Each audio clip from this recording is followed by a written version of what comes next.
As soon as I'm wearing a start number, something happens, and suddenly I have a devil sitting on my shoulder.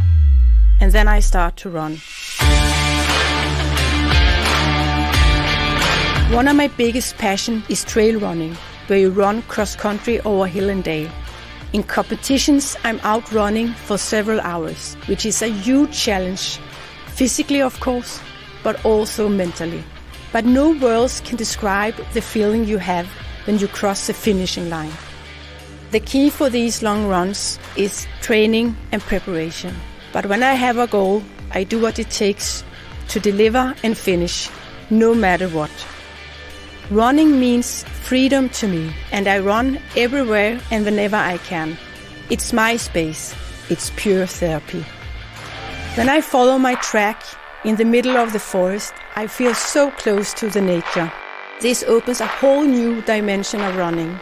Your senses are so exposed of the sounds of the birds and the cracking wood.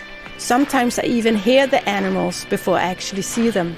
The beauty of the nature is just breathtaking all year around. When I'm at work, I enjoy being busy, effective, and bring things to a close. I can either do it by myself or together with my colleagues. But it's so much more than that.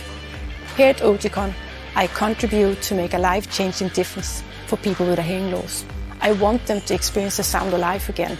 I want them to hear the forest waking up in the morning, just as I do. And that's worth fighting for.